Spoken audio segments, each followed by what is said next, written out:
Chapter 2 Undersea Explorer Reading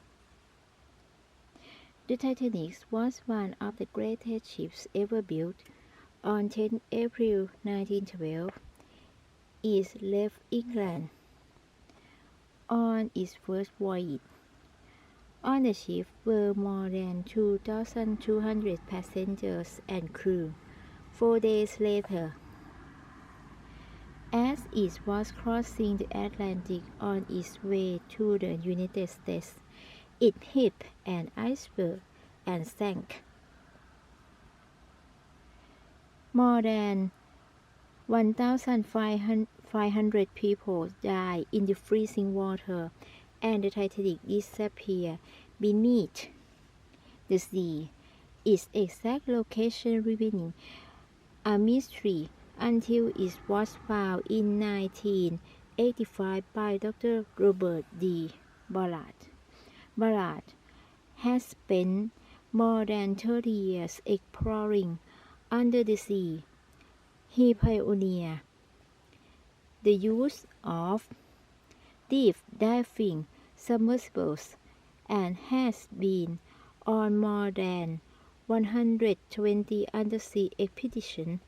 In 1973 and 1974, he explored the Mid-Atlantic Ridge, a huge undersea mountain range in the Atlantic.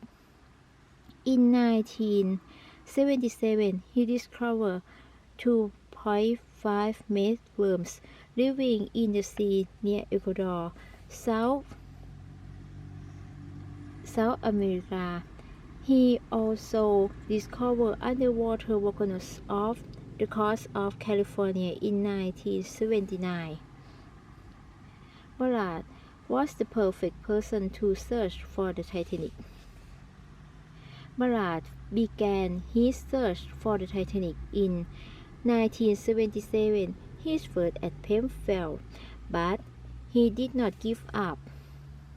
In August 1985, he returned to the area where the Titanic sank. A submersible named Argo traveled along almost 4 kilometers below Ballard's ship, transmitting pictures to Ballard. Early on the morning of 1st September, Ballard noticed unusual shape in the sand at the bottom of the sea. Then he saw a clear picture of a ship.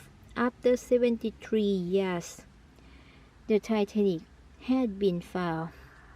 Thank you very much for your attention.